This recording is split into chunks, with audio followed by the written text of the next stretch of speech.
प्रभु जी राधे राधे। आप सबको राधे राधे। आप सभी अच्छे होंगे, स्वस्थ होंगे और प्रसन्न होंगे। आप सभी का मेरे यूट्यूब चैनल पे हार्दिक अभिनंदन है, स्वागत है।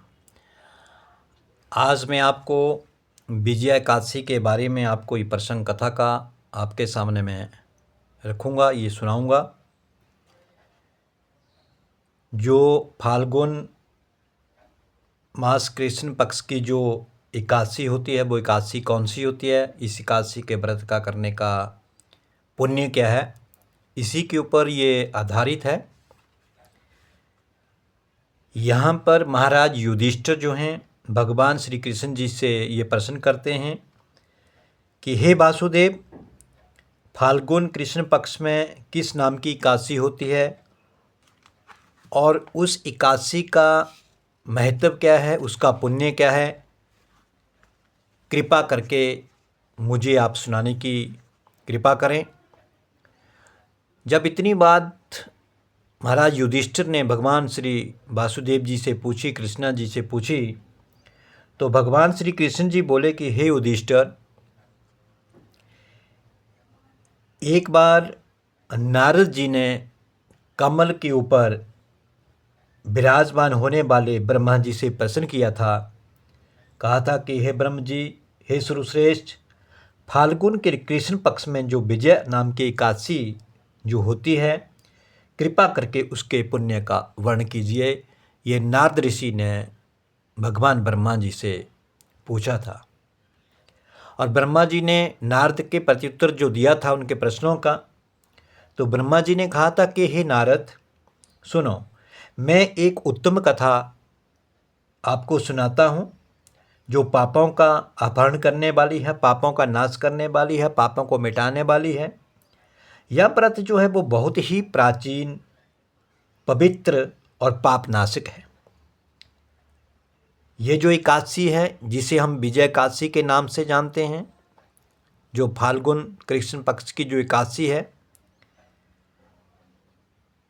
इसके नाम से ही ये प्रतीत होता है जो इसका नाम है वैसा ही इसका कार्य होगा, वैसा ही इसका कर्म होगा, वैसा ही इसका फल होगा, क्योंकि नाम है इसका विजय एकादशी।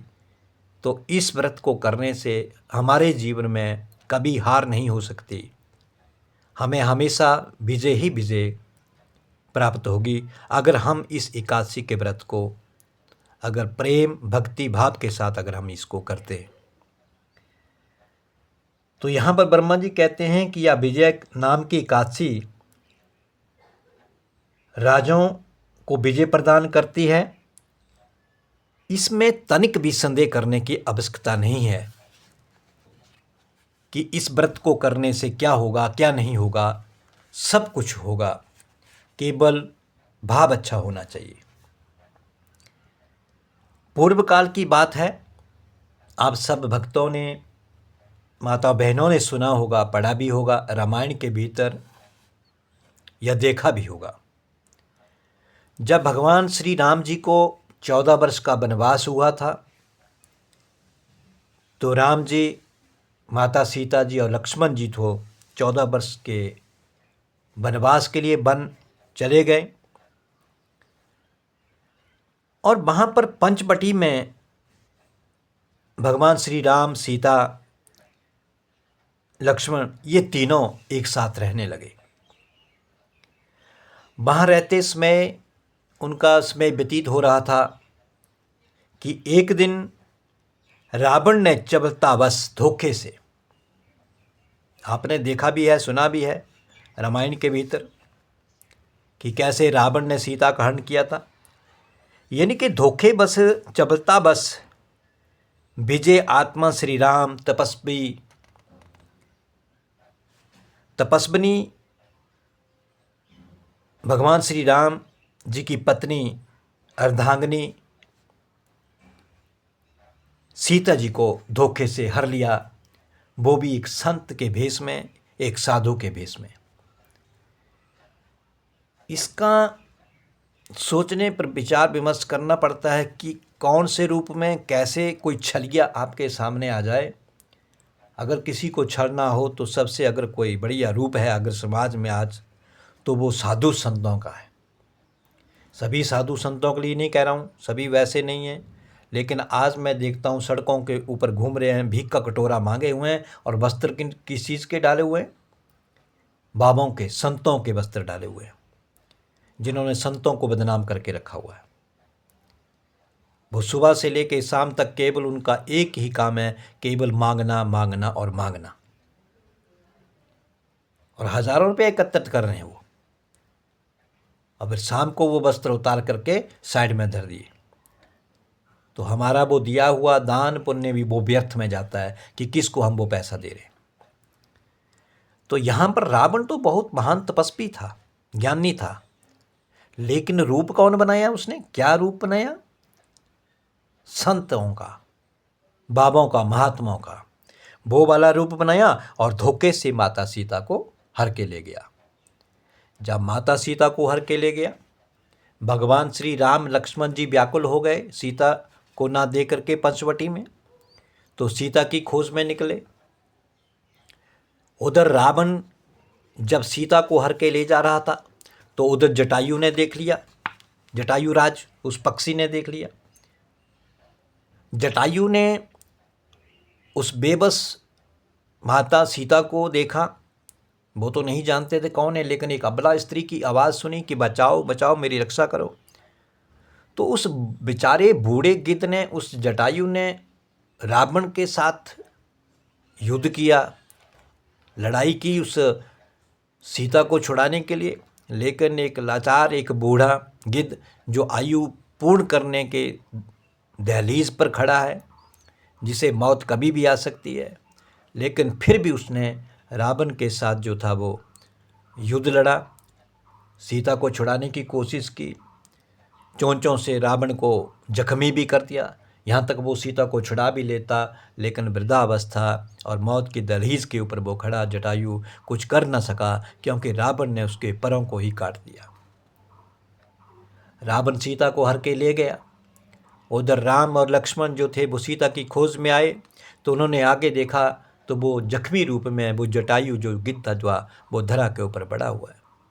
जटायु जी से सब पता हुआ सीता के बारे में, सीता को कौन हन के ले गया।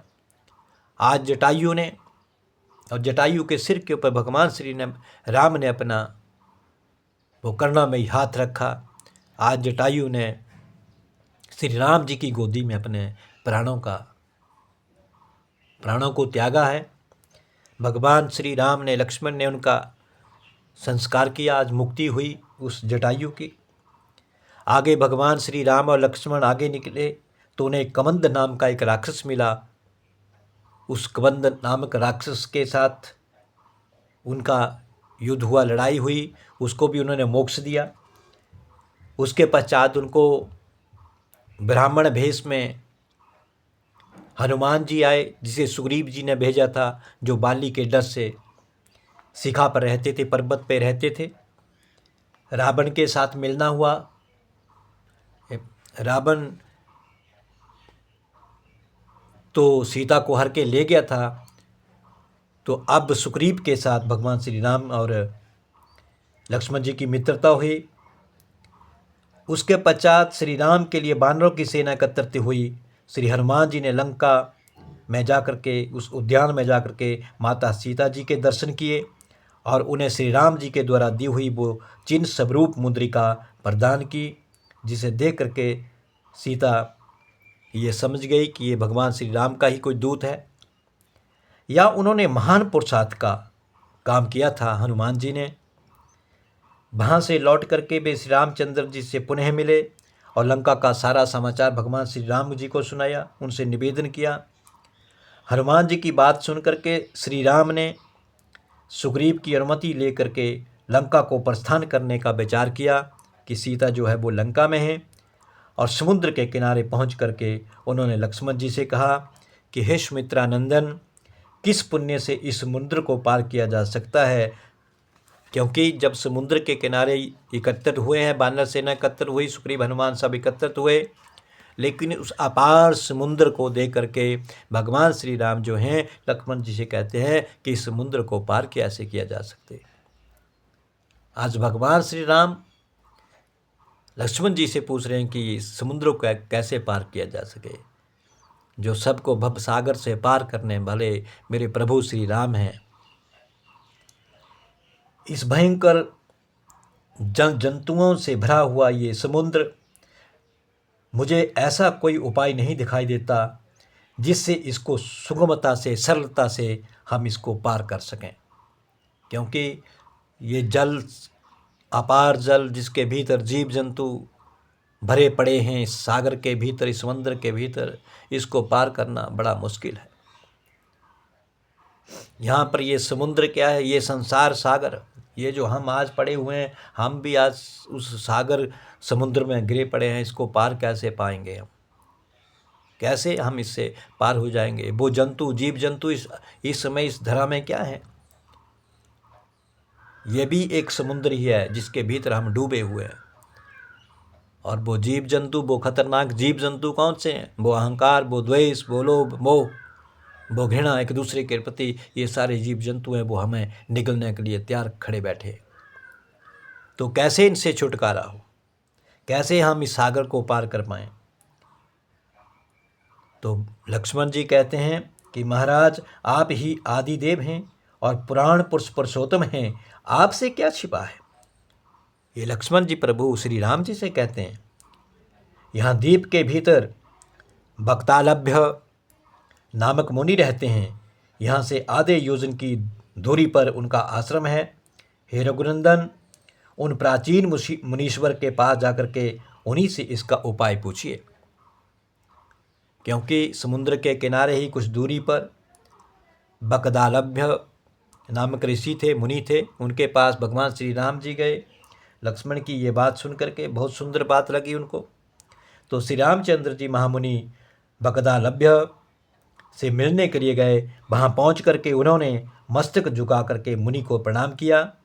मुनि उनको देखते ही पहचान गए कि ये कोई आम मनुष्य नहीं है, कोई ये आम व्यक्ति नहीं है, ये पुराण पुरुषोत्तम श्री राम है। ये प्रभु श्री राम हैं जो किसी कारणवश मानव शरीर धारण करके अवतीर्ण हुए हैं। उनके आने से महर्षि को बड़ी प्रसन्नता हुई। उन्होंने पूछा, श्री राम आपका कैसे यहाँ पर आगमन हुआ? श्री राम बोले कि हे ब्राह्मण, आपकी कृपा से राक्षसों सहित लंका को जीतने के लिए सेना के साथ समुद्र के किनारे आया हूँ। मुने, अब जिस समुद्र को हमने पार करना है, तो उस समुद्र को पार किया जा सके, वो कोई उपाय बताइए जिससे हम समुद्र के उस ओर जा सकें और हम लंका में पहुंच सकें। देखो, भगवान श्री राम एक मुनि जी से ये प्रश्न करते हैं। भगवान यहाँ पर दर्शाते हैं कि मुनियों संतों का जो हमारे साथ संग है, जिनकी कृपा, उनका आशीर्वाद अगर हमारे ऊपर बना रहे तो हम कभी भी कहीं से भी हार नहीं सकते। तो मुनि ने कहा कि हे श्री राम, फाल्गुन के कृष्ण पक्ष में जो विजय नाम की एकादशी होती है, उसका व्रत करने से आपकी विजय जो है वो अवश्य होगी। देखो, यहाँ पर ये आई वो विजय नाम की एकादशी के नाम की महिमा या उसके व्रत की महिमा।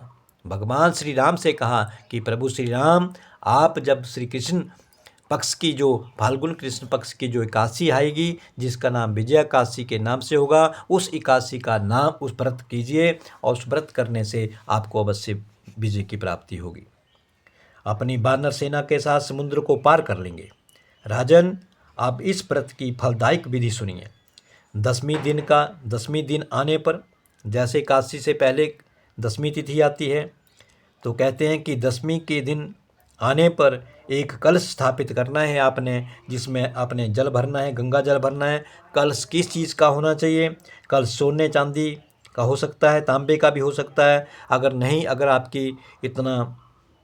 आपके पास धन नहीं है तो आप मिट्टी का कलश ले सकते हैं और उस कलश को जल से भर करके उसमें पंचबल्लभ डाल दें। उसके ऊपर भगवान श्री हरि नारायण की सोने का विग्रह स्थापित करें, यानी कि सोने की मूर्ति जो है वो उसको स्थापित करें। फिर एकादशी के दिन, जैसे दूसरे दिन एकादशी आएगी, सुबह आपने अपने नित्य कर्मों से निर्वत होकर के स्नान करके प्रातःकाल कलश को पुनः स्थिरतापूर्वक स्थापित करना है। माला, चंदन, सुपारी तथा नारियल आदि के द्वारा विशेष रूप से उसका पूजन करना है, उस कलश का पूजन करना है। कलश के ऊपर सप्तधान्य ढाल रखने हैं, जिनमें जौ रखें। गंध, धूप, दीप और भांति भांति से नैवेद्य से उस कलश का पूजन करना है।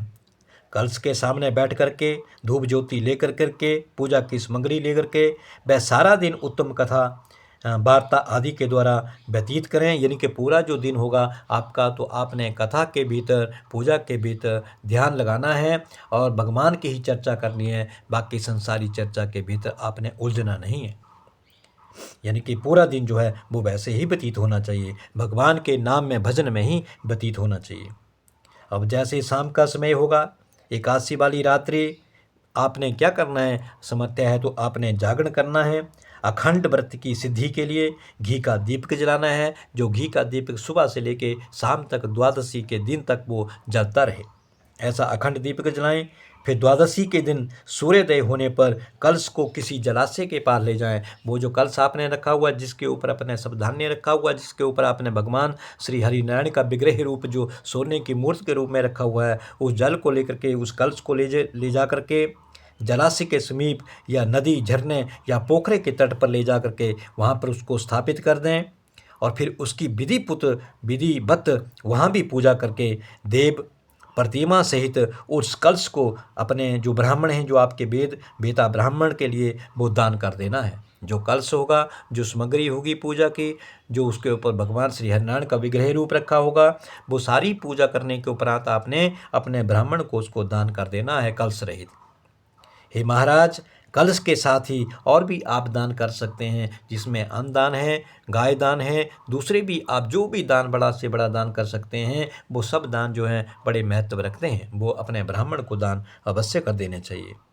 श्री राम जी, आप अपने यूथ पतियों के साथ इसी विधि से प्रयत्नपूर्वक विजय का व्रत कीजिए, इससे आपकी विजय ही विजय होगी। ये देखो, ये ऋषि जो थे, उन्होंने भगवान श्री राम जी से ये सारी विधि बताई कि इस व्रत को कीजिए आप अवश्य उस सागर से भी पार होंगे, सागर से पार होंगे और आपकी लंका पर विजय भी होगी। आगे ब्रह्मा जी नारद जी से कहते हैं कि यह कथा सुनकर के ये बात सुनकर के श्री रामचंद्र जी ने मुनि के कथन अनुसार उस समय विजया एकादशी का व्रत किया। उस व्रत के करने से श्री रामचंद्र जी सागर से पार हुए, लंका में रावण जी के साथ युद्ध हुआ और भगवान श्री राम जी की विजय हुई। उन्होंने संग्राम में रावण को मारा, लंका पर विजय पाई और सीता जी को प्राप्त किया। तो हे बेटा नारद, जो मनुष्य इस विधि से व्रत करते हैं, उन्हें इस लोक में विजय प्राप्त होती है, उनका परलोक में भी अक्षय बना रहता है, आगे का रास्ता भी उनका जो है वो साफ हो जाता है। ये कथा आगे भगवान श्री कृष्ण जो हैं युधिष्ठिर से कहते हैं, जो ब्रह्मा जी ने नारद को कही। यहाँ पर भगवान श्री कृष्ण कहते हैं कि युधिष्ठिर, इस कारण विजया जो एकादशी है, ये विजया का जो व्रत करना है, ये करना चाहिए। हम सब मनुष्यों को, व्यक्तियों को, माताओं बहनों को इस प्रसंग को पढ़ने, केवल पढ़ने और केवल सुनने मात्र से ही वाजपेयी यज्ञ का फल प्राप्त हो जाता है। इस विजय एकादशी का महत्व इतना बड़ा है प्रभु जी। अगर आप व्रत नहीं भी कर सकते तो आप केवल अगर इस विजय एकादशी, इस कथा को जो मैंने आपको ये प्रसंग सुनाया, अगर आप इस प्रसंग को आप पढ़ लेते हैं, अगर आप इस प्रसंग को सुन भी लेते हैं, तो आपको वाजपेयी यज्ञ का फल प्राप्त होगा। आपको श्री हरि के चरणों में आपको स्थान अवश्य मिलेगा। लेकिन कोई भी व्रत करने से पहले मन के भीतर एक संकल्प लेना है, एक प्रतिज्ञा लेनी है उस व्रत के प्रति कि मैं आज से किसी भी प्रकार की निंदा, चुगली, बुराई, द्वेष, मोह, लोभ, दम, इन चीज़ों के भीतर नहीं पड़ूंगा और केवल प्रभु का भजन, कीर्तन, उनका ध्यान, उनका नाम, ये सब मैं प्रभु के द्वारा, उनके आशीर्वाद के द्वारा इनको ही जपूंगा। संसार में रहते हुए, अपने क्रियाकलापों में रहते हुए, अच्छे कामों को करते हुए, साथ में प्रभु का स्मरण करते रहें। तो आपको अवश्य ही विजय प्राप्त होगी। इसलिए इस एकादशी का नाम जो है विजय एकादशी ये पड़ा था, क्योंकि भगवान श्री राम ने इस व्रत को किया था, तो भगवान श्री राम जी को विजय श्री प्राप्त हुई थी। हालांकि वो तो प्रभु श्री राम हैं, वो पहले ही विजय श्री हैं, लेकिन उन्होंने इस संसार के मनुष्यों के लिए, व्यक्तियों के लिए इन वो संत के द्वारा कहे हुए उस एकादशी के व्रत को जो बताया उसको उन्होंने किया, और उसके कारण उनको वो विजय प्राप्त हुई। वो तो एक संसार को समझाने के लिए सब कुछ हुआ। भगवान तो कुछ भी कर सकते हैं, लेकिन अपने भक्तों के लिए, अपनी प्रजा के लिए, अपने लोगों के लिए भगवान जो हैं वो मानव का शरीर धारण करके भी धरा पर आ जाते हैं, किसी भी रूप में आ जा सकते हैं कि मेरे भक्तों का, मेरे लोगों का, मेरे व्यक्तियों का, मेरे बच्चों का, बच्चियों का कैसे न कैसे भला हो। तो ये थी आज की कथा, फाल्गुन श्री कृष्ण पक्ष की एकादशी, विजय एकादशी। इसको आप अवश्य सुने, क्योंकि सुनने मात्र से, पढ़ने मात्र से ही आपको इसका फल जो है वो अवश्य मिलेगा।